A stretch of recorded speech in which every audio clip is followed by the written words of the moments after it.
For these tutorials, I will use the heart bone. This thing on my hand is what I call the heart bone, and the material I'm going to wrap with is what I'm calling the sequence material.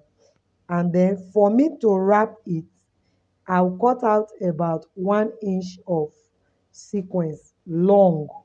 I'll cut it long, but the width, that's the wideness, will just be about 1 inch. And then to wrap it neatly, I'll fold that 1 inch into two. So when I fold it into two, you now have a part that is smooth, and then the part where the two rough edge meet now will now be the rough part. There is a way you place this rough part, and uh, your wrapping will not be neat.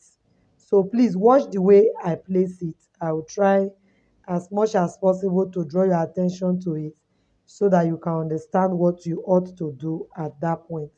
So for me to start wrapping the hard bone with the sequence material, I'll first of all apply hot glue to it, fold it into two, and then I'll use the folded part to start it. That is the part that is folded and is smooth.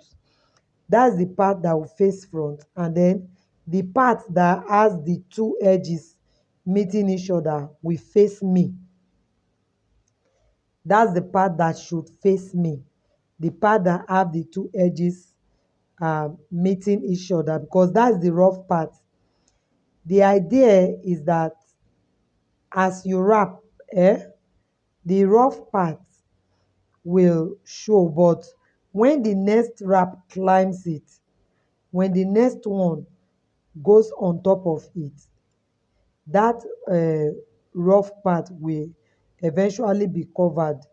But if you start it with the rough part, as you keep wrapping, is that rough part that will be showing.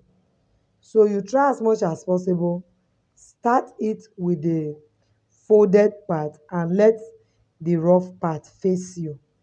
So by the time you continue like that, you will end up not seeing any of this rough part showing, because the folded part will keep resting on it or climbing it and then covering it continuously. And then to wrap this heart bone, if you don't use sequence material, you can also use bias. You can use bias material, you can use bias. And then there's this other suede bias as well that is in the market, very fine, and is reflective too. You can use it. So if you are not using the material and you decide to use bias, is perfect. So after wrapping it, I want to cover the cap. In the market, this is the color you get for silver, but you can agree with me that it's not that beautiful. So to enhance the beauty, I will use silver sequence to cover it. By the way, you can cover this cap with any color of fabric, any fabric of choice, and any color as well. So assuming I want to work on red, and I have this ash or silver color of cap with me, I can simply get a very beautiful red fabric and cover it the same way I'm using this silver to cover it right now. So you can see that after covering, you have a better silver, because in the market, if you tell them you need a silver cap, that's what they will give to you. But you need to work on it, you need to enhance it.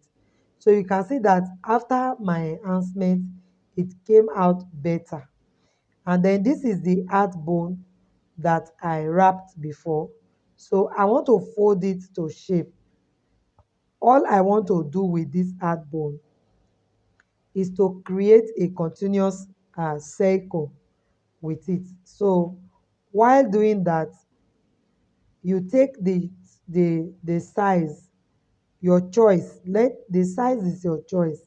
That is how big you want your circle to turn, the distance between the first and the second circle, the distance between the second and the third. it's a thing of choice. So I'm not supposed to give you a measurement as far as that one is concerned. You just fold it to your taste. If you like, you can have up to 10 circles. You can have just two. It's a thing of choice. So that totally depends on the creator, the person creating, or what should I use? Yes, you that is creating. It's you. It depends on you. So please don't bother to ask me what's the length of bone you use. No. If you need four, get the bone that can fold four for you. Before you start wrapping, try your folding and see that this is what you want, then you wrap it. So please don't bother asking me that one. I will not respond. Yes. So after folding it like this, I will first of all secure it with my needle and thread. It's advisable that while you are securing with needle and thread, use the thread of the same color. Don't use a contrasting thread, because sometimes when you try to do your finishing, it might give you some kind of challenge, and I know you don't want to face any form of challenge. So I'm done wrapping, and you can see how beautiful. You can just use this for a fascinator once you add a little bit of feathers to it. Even if you don't add feathers to it, you can just place it on the headband and it is ready as a fascinator. You can use stick rose, silver stick rose, to do your finishing, or you can use bronze to do your finishing, and this is ready as a fascinator. So this video is actually two video in one, because I have prepared a fascinator. I'm going to prepare a cap, but this cap I'm preparing is a body pleated cap, and then I will now place the fascinator on it. So this body pleated cap, for you to create a pleated cap, you must take an accurate measurement of the distance you want to use to sew the cap. And then secondly, for me, I usually use 28 by 28 for my fabric. I use 28 by 28. You understand? 28 by 28 is enough for me to sew the body pleat, join it to the base, and do my finishing, and it's perfect. So now for this body pleat, I measured 2 inches. By the way, this is not the material I'm using, because I'm using a silver and white chalk will not show on it.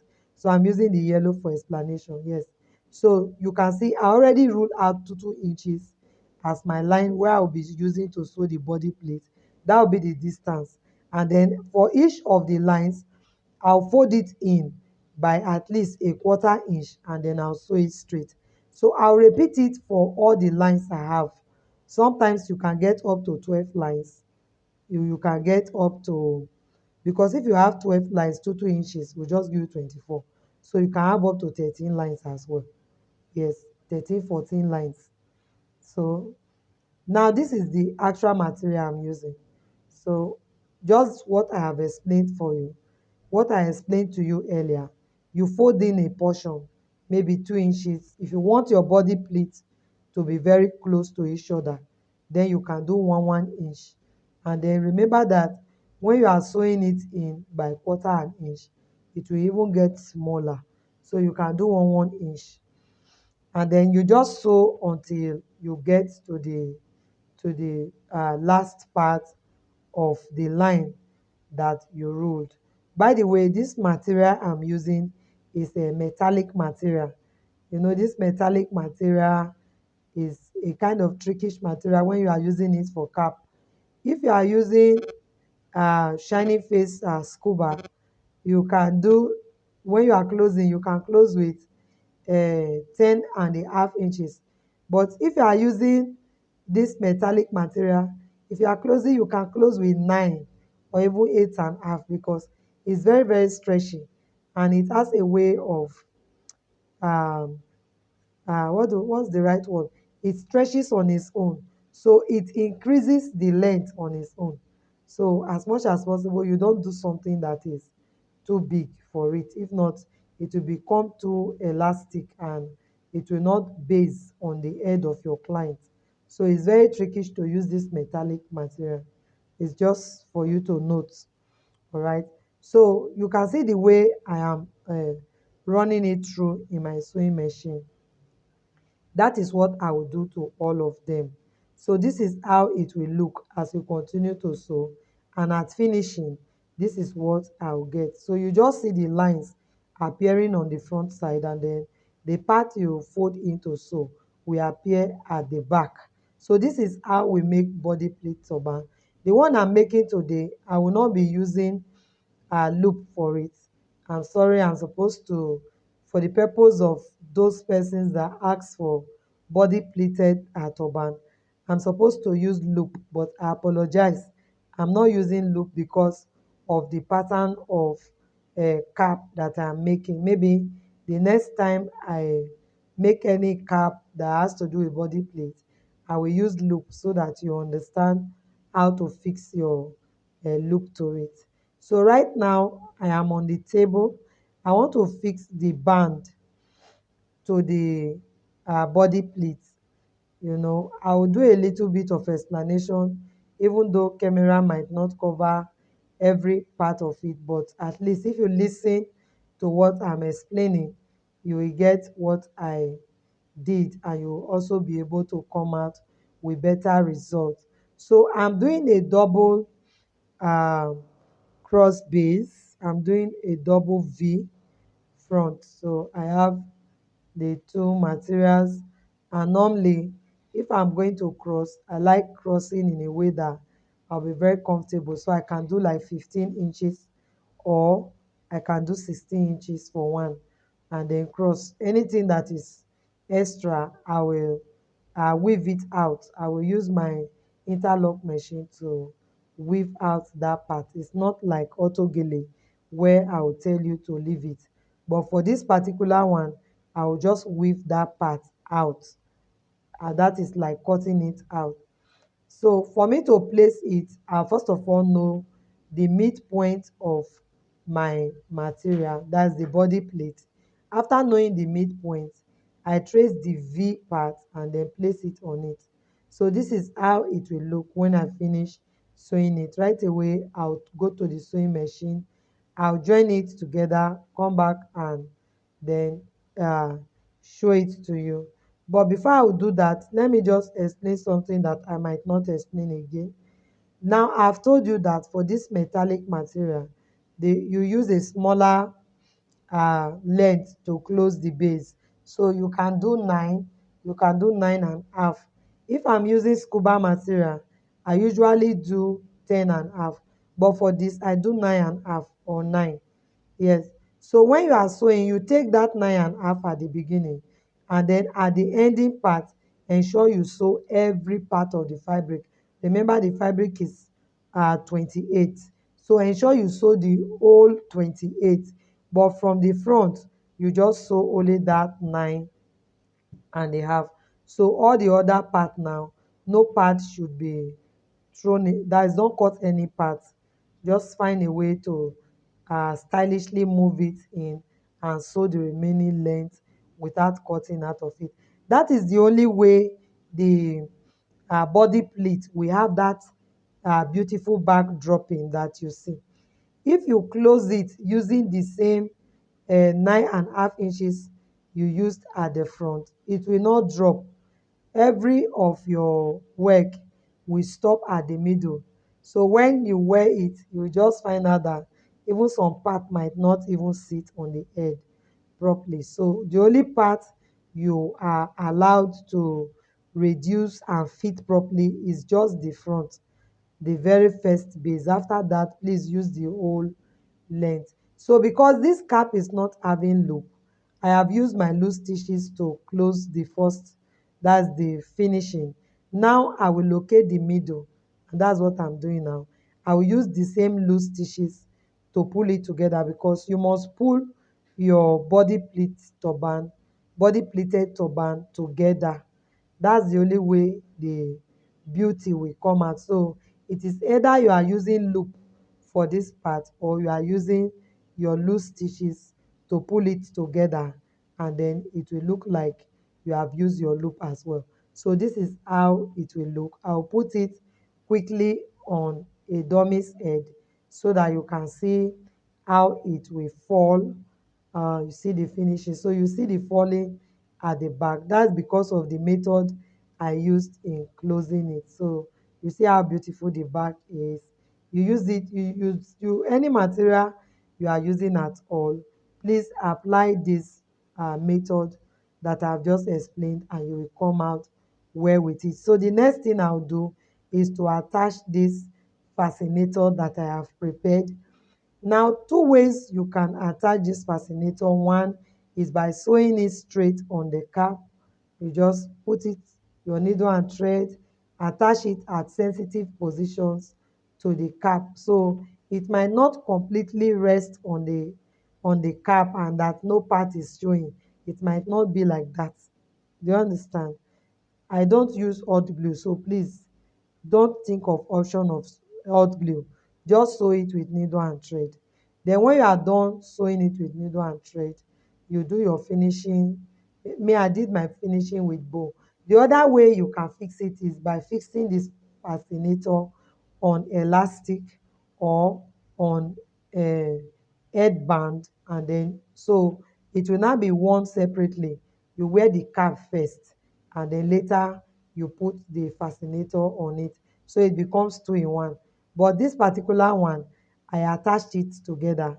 So I am just creating a bow with which I will cover the part that I used thread to sew. So apart from the fact that I actually want to cover that part I sewed with thread, I just want to add this bow to finish it up, so that a part of the cap will be reflecting on the fascinator.